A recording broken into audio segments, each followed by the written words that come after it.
यानी कि समय को 4 युगों में विभाजित किया था, जिन्हें सतयुग, त्रेता युग, द्वापर युग और कलयुग के नाम से जाना जाता है। हिंदू पुराणों की माने तो इस कालखंड का आरंभ सतयुग से हुआ और कलयुग पर आकर ये खत्म हो जाता है। कलयुग की समाप्ति के बाद पुनः सतयुग शुरू होता है और ये चक्र सृष्टि की रचना के समय से निरंतर चलता आ रहा है। हम आप आज जिस कालखंड में जी रहे हैं वह कालखंड के परिवर्तन का 23वां चक्र है। अब आप सोच रहे होंगे कि भला इन 4 युगों में ऐसा क्या अलग होता है जो ब्रह्मा जी को कालखंड को 4 युगों में विभाजित करना पड़ा। तो मित्रों, इसका उत्तर हमें मिलता है हिंदू धर्म के लिंग पुराण में, जिसमें इन 4 युगों में क्या असमानताएं हैं विस्तार से बताया गया है, और यह भी कि कैसे युग में आने वाले बदलाव से मनुष्य के लक्षणों में भी परिवर्तन आता है।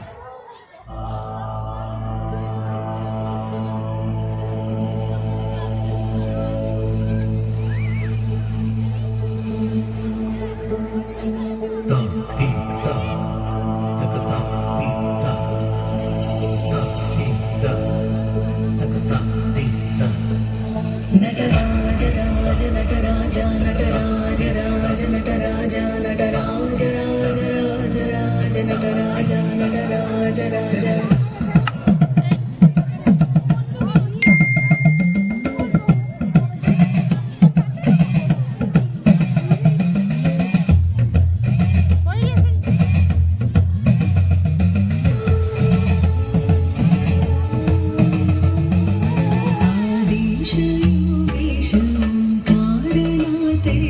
संगीत प्राणेश्वरा प्रणवानंद नादेश्वरा भूतभवद्भुतप्रत्यक्ष साक्षात् दयानाथकारेश्वरा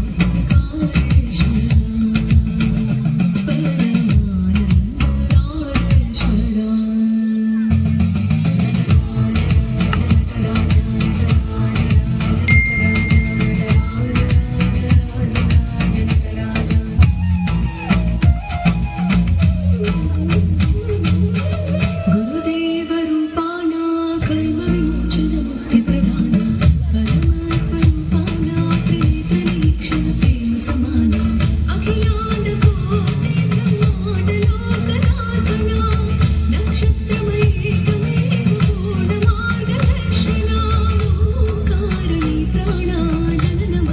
राजेश्वरा।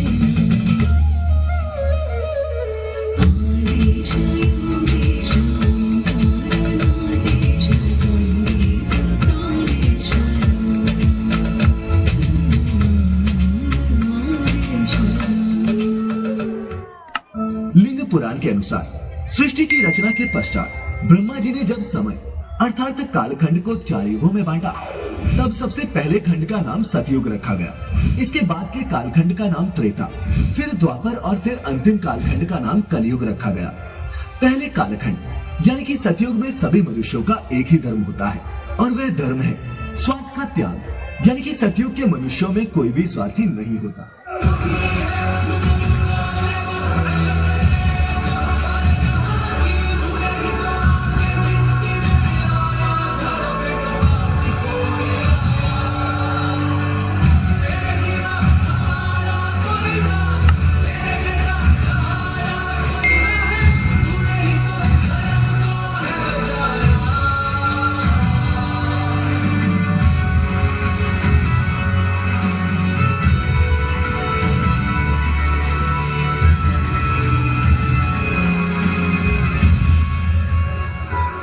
सतयुग की शुरुआत, एक युग जहां सच और पवित्रता का दीपक सदा जलता था। इस युग में भक्ति और शुद्धता का ऐसा प्रकाश ला देता था।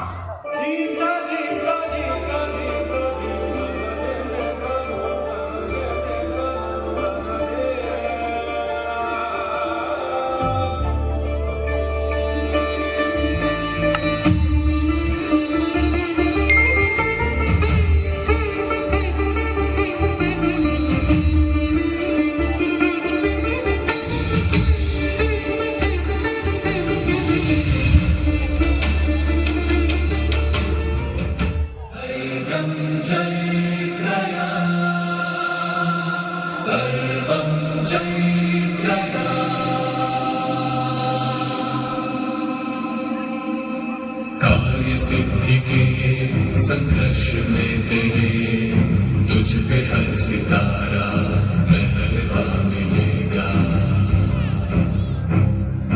जगत सेवा की इस राह में तुझे भगवान से विजय का वरदान मिलेगा।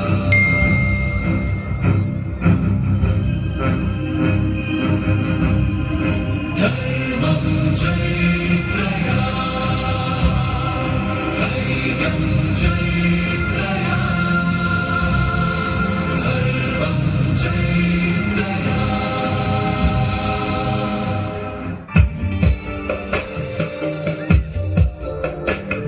जगज्जालपालं गजकण्ठमालं शरच्चन्द्रबालं महादैत्यकालं नवोनीलकायं दुरावारमायं सुपद्मासहायं भजेऽहं सदाम्बोधिवासं गलत्पुष्पहासं जगत्सन्निवासं शयादित्यभासं गदाचक्रशस्त्रं लसत्पीठवस्त्रं हसच्चारुवक्त्रं भजेऽहं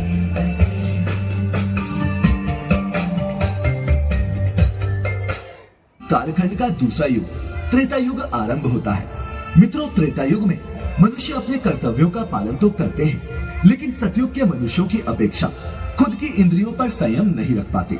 इस युग में मनुष्य धीरे धीरे अपनों में सिमटने लगता है, यानी उनके अंदर स्वार्थ पनपने लगता है।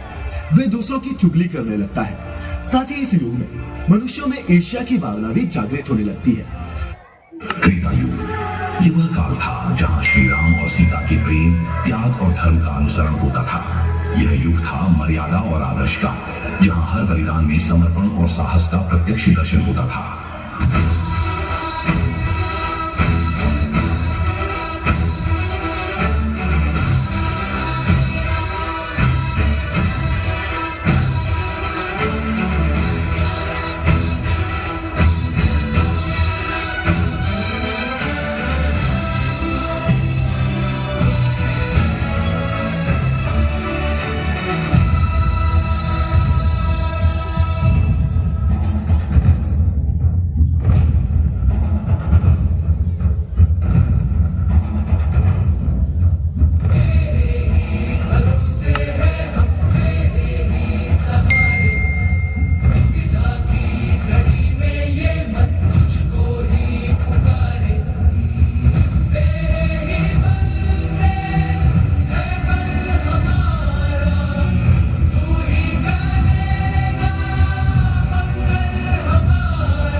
कालखंड के तीसरे युग की शुरुआत होती है, जिसे द्वापर युग के नाम से जाना जाता है। लिंग पुराण के अनुसार द्वापर युग में मनुष्य अपने कर्तव्यों से दूर होने लगता है, यानी कि वो स्वार्थी होने लगता है। इस युग में भौतिक सुखों की पूर्ति करने के लिए मनुष्य कई तरह के अधर्म करने लगता है और धर्म को त्याग देता है। द्वापर युग एक ऐसा युग जहां प्रेम और युद्ध का साम्राज्य था। इस युग में श्री कृष्ण की नीति और उनकी चतुराई ने मनुष्यों को धर्म के मार्ग पर चलने की प्रेरणा दी।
अंतिम कालखंड यानी कि जब कलयुग आता है तो कलयुग में मनुष्य माया, असूया और तपस्वियों का वध करने लगते हैं।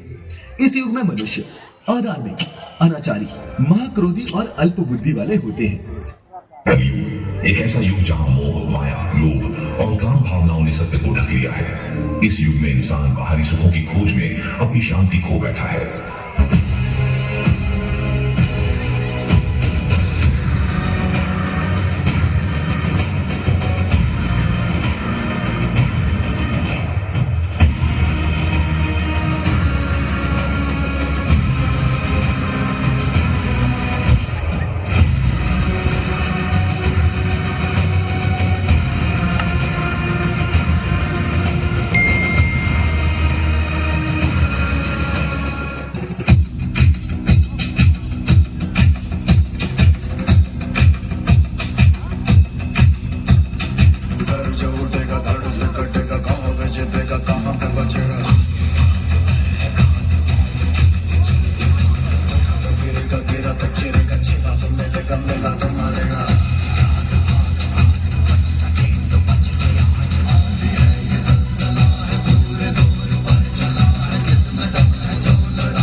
सबसे प्रबल शस्त्र रचित रक्त चरित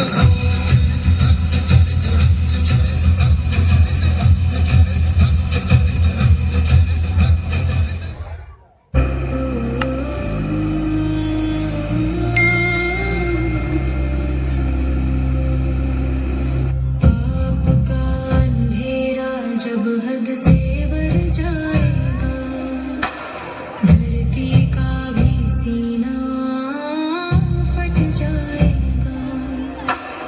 आएगी सुनामी तब चारों ओर होगा हाहाकार, इंसानियत पर होंगे वार पे वार। तब आएंगे विष्णु लेकर अवतार। होगी उनके हाथ में धर्म की तलवार, धर्म संस्थापना आएगा मंत्र फिर गूंजेगा। खुशियों का सूरज फिर चमकेगा। जब जब धर्म की हानि होती है तब तब मैं आता हूँ, जब जब अधर्म बढ़ता है तब तब मैं आता हूँ।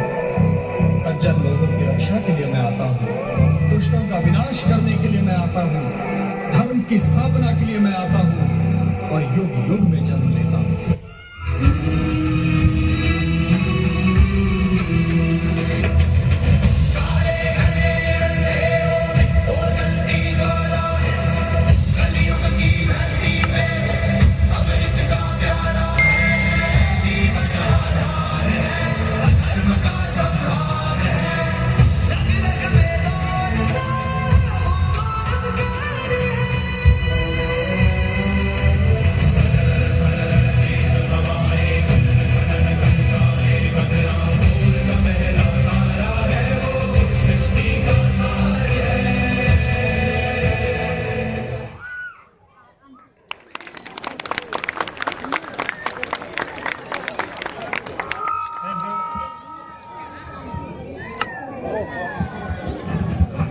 Thank you so much for the excellent performance.